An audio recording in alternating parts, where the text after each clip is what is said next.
Hemos comentado un tema crucial. Estamos a 12 días del inicio del ciclo escolar y la incertidumbre entre los padres de familia, académicos y los propios alumnos crece. Por una parte, el presidente aseguró que esta famosa carta responsiva ya no va a ser obligatoria, pero hay estados, como en el caso del estado de Jalisco, que ya están preparando hasta sus propios documentos. Mientras tanto, también la secretaria de Educación del Gobierno Federal, Delfina Gómez, ha advertido que aunque haya contagios, no van a suspender las clases de manera presencial. En ese contexto, ¿qué certezas tenemos como ciudadanos? Pues si no hay una información clara, si la comunicación ha fallado. Es para mí un gusto saludar a nuestro director editorial Raúl Frías Lucio y a Víctor Hugo Hernández, analista de casa. Señores, este es el tema que pongo sobre la mesa. Me despido, los veo mañana. Gracias, Magda. Víctor, qué dilema para las familias en medio de esto que bien marcaba Magda y nuestros entrevistados en horarios anteriores. Sí, no hay lineamientos claros. Sí, un día se dice una cosa, al día siguiente se dice otra. La secretaria de Educación anuncia una carta responsiva, el presidente dice que es de los conservadores y de los de abajo. Sí, vaya situación que vivimos. Y entre esta falta de comunicación clara, lineamientos claros, una ola de COVID que está en su punto más alto, nos mandan la señal a los padres de familia para, este regreso presencial. Y como todo, Víctor, tiene aristas, ¿sí? Por un lado, es urgente ya volver a las clases presenciales, el rezago que ha tenido la educación, de acuerdo a lo que hemos escuchado a lo largo de esta mañana, el 10% de los estudiantes con un fuerte rezago educativo. Se ha abierto esta brecha entre los que pueden y tienen, me refiero a tecnología y que tienen las posibilidades de hacerlo, y los que no pueden, Víctor, y que han desertado y han abandonado y no hay contacto con ellos. Es un asunto grave y delicado. Sí, y luego, sí, con falta de información clara, me parece que los padres de familia están en un dilema importante a 12 días de que empiece el ciclo escolar y del cual se da desde la señal desde el gobierno federal: llueve, truene o relampaguee, habrá inicio de clases, Víctor. Sí, la palabra es correcta, Raúl, y la comparto contigo. Un gran dilema, uno de esos grandes dilemas nacionales en este momento, que se deriva de varias situaciones. Dicen que en política luego es uno el error y lo demás son repercusiones. Tal vez aquí uno de los principales errores tenga que ver con esa incapacidad del gobierno federal para comunicar de manera empática ciertos mensajes que deberían de ser claves, o de las personas responsables de dar esos mensajes que desafortunadamente han perdido credibilidad y seriedad. En este caso, la idea de mantener al subsecretario Hugo López-Gatell sigue siendo un problema fundamental, porque parte de ahí mucho de la problemática actual, el desgaste propio que ha tenido este funcionario con sus datos erráticos, con sus posturas políticas, con sus posiciones que han generado más controversia que certidumbre, terminan generando este problema que ahora va ligado, la educación con la salud. Ahora, por un lado, ¿qué hacer como padre de familia? Bueno, yo lo que aventuro y por lo que he vivido, y como te lo decía enfáticamente en días pasados, es un tema muy sensible en el que, más que criticar, creo que nuestra función es ponernos del lado de los padres de familia, en los zapatos de los padres de familia, que muchos somos, y ser empáticos con la situación. Respuesta: sentido común, mi querido Raúl, porque las realidades son muy diferentes, una en el norte, otra en el centro, otra en el sur, una en la sierra, otra en las ciudades, otra en algunas colonias. Hay realidades muy diferentes. Y comparto la postura: si las condiciones en mi escuela están dadas para que mi hijo regrese, lo mando. Si las condiciones tengo la mínima sospecha de que no las hay, no lo mando. Creo que esa es la postura de sentido común más adecuada en este momento, Raúl. Bueno, pero ¿por qué no lo dice así la autoridad? Así como lo acabas de decir, Víctor. A ver, cada escuela tiene su circunstancia, cada escuela tiene su realidad, cada salón de grupo tiene su propia situación. Pero esto que estamos observando es exactamente la clásica improvisación que ha caracterizado a este gobierno, ¿sí? El presidente, en su cara, en la mañanera, la secretaria Delfina Gómez presenta el tema de la carta responsiva, que no se entiende exactamente cuál es el objeto de esa esa carta, ¿sí? Si es concientizar a los padres de familia de que si su hijo tiene síntomas, no lo lleva a la escuela, o es una deslinde de responsabilidades, ¿sí? de carácter legal, jurídica, que pudiera tener precisamente el gobierno ante una circunstancia que no se conoce, que no se sabe que pueda ocurrir. Entonces, esa falta de claridad, y luego, a los 2 días el presidente dice: no le hagan caso, es voluntaria, si la quieren llenar, y no. Entonces, ¿de qué estamos hablando? Improvisación. Y eso es lo que genera esto que tú bien dices. ¿Por qué no se explica como tú lo acabas de decir? Cada circunstancia, cada escuela, de acuerdo a esos comités de padres de familia, con maestros, con directivos de esa escuela, van tomando las decisiones de acuerdo a las condiciones. Hablábamos de 11,000 escuelas que no estaban en condiciones de infraestructura de regresar porque fueron vandalizadas, les robaron todo, ¿sí? Y a estas alturas no sabemos, y sí hemos constatado aquí en Mega Noticias, que hay escuelas que todavía pues no tienen ni los lavabos, ni las instalaciones eléctricas porque se las robaron, ¿sí? Entonces, me parece que cada circunstancia y cada escuela debe tener su realidad, pero esta falta de definición, digamos, de políticas públicas claras en esto. A ver, yo creo que no hay nadie en el mundo, Víctor, que pueda todavía en este momento saber cuál es el mejor camino. Todo ha sido prueba y error, prueba y error. Algunos han sido más exitosos, han encerrado a su población, otros han seguido con el tema educativo, tratando de tener la presencialidad necesaria para no tener este fuerte golpe, y cada uno va tomando su propio camino, pero que se diga entonces que es así para evitar este tipo de malas señales, y desde luego también esto que tanto nos hace ruido, ¿no?, entre la población, donde padres de familia dicen: a ver, yo no voy a arriesgar a mi hijo a que se vaya a contagiar y que me vaya a traer el virus a los seres queridos de la casa, ¿sí? Tienen razón.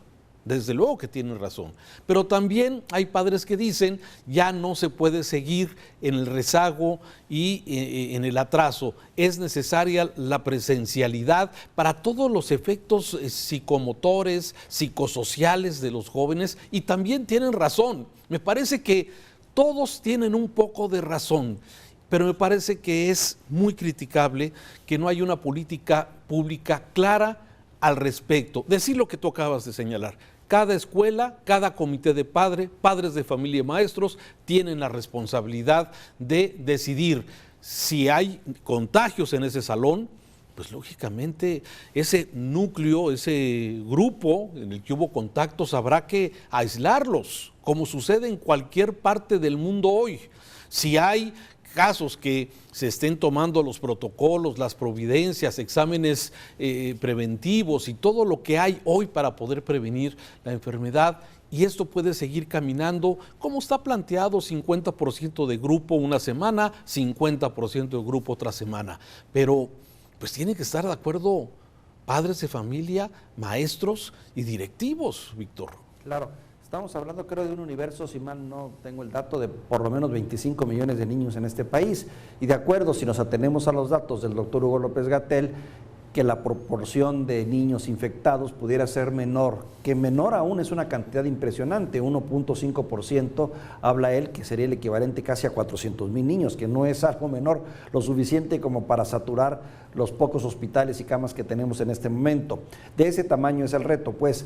Pero sin embargo, coincido contigo en ese sentido. Aquí hay dos vertientes que lamento mucho la política de comunicación, porque de manera simple podríamos haber dicho, podrían haber señalado una serie de medidas generales para todas las escuelas, generales, y ya dejar la decisión a cada escuela o a cada estado de particularizar de acuerdo a su situación en cuestión.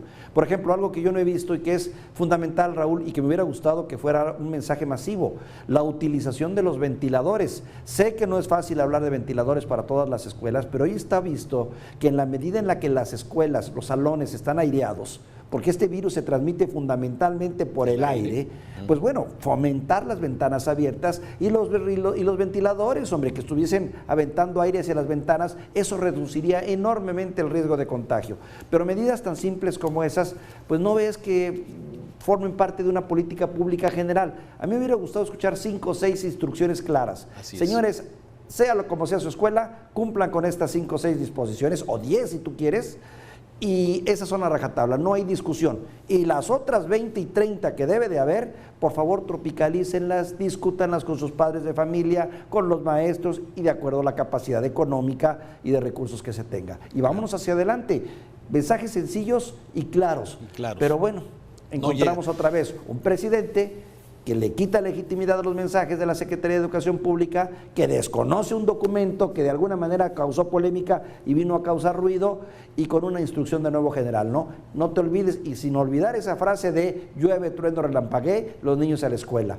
Falta de empatía, Raúl, desafortunadamente. Sí, se imponen hoy consensos, Víctor. Se imponen, a ver, ante las circunstancias que estamos viviendo, se imponen consensos entre padres de familia, entre directivos, entre los maestros. Me parece muy importante porque ya se dice, por ejemplo, maestros no van a poder tomar, atender las dos partes. O atienden a los muchos o pocos alumnos que vayan a su salón de clase, o atienden a los que están en forma virtual. Y aquí la decisión ha sido atender a los de presencia, a los que vayan al salón, y los que seguirán en el esquema virtual o a distancia, pues la responsabilidad va a quedar en los padres de familia. O sea, no hay maestros suficientes para dar, o atender, estas dos modalidades. Entonces, me parece que vienen retos muy importantes, y aquí lo que se necesita, más que bombardear, más que criticar, más que de alguna forma seguir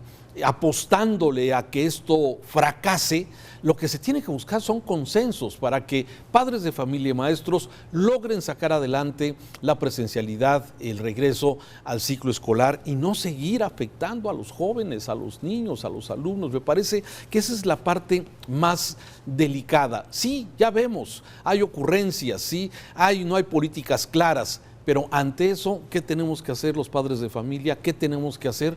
Es ponernos de acuerdo entre nosotros, tratar de sacar esto de la mejor manera, con el menos riesgo posible, y bueno, seguir improvisando, quizás sobre la marcha, como tú bien lo dices, tomando decisiones sobre lo que se va aprendiendo en esto. Así es que sí, me parece que estamos en una situación otra vez muy difícil, en donde la autoridad no ayuda y donde lamentablemente pues también hay mucha gente que le apuesta a que esto siga fracasando sin pensar en el perjuicio directamente a los alumnos y a las familias, Víctor. Sí, y también ver la responsabilidad de los gobiernos de los estados, que claro, hasta donde sé, bueno, lo poco que he podido conocer de otros estados, los gobernadores están tratando de actuar con prudencia y con cautela también. Ellos también tienen una responsabilidad, y las autoridades locales también. Pero fíjate cómo son los fenómenos de comunicación.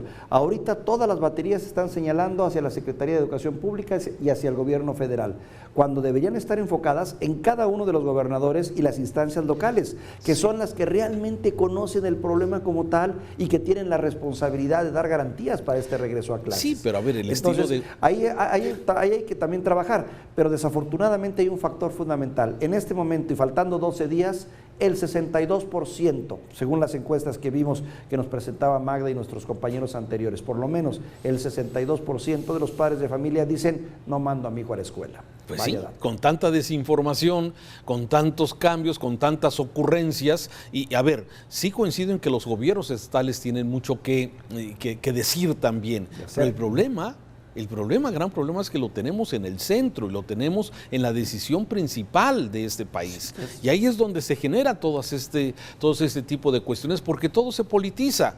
Entonces, de alguna forma, si hubiera una política pública clara y los estados tuvieran también facultades para poder implementar sus propias acciones a ver este tipo de núcleos educativos en forma independiente, pues podríamos seguir avanzando. Pero lamentablemente sí, estamos en un asunto complejo, politizado.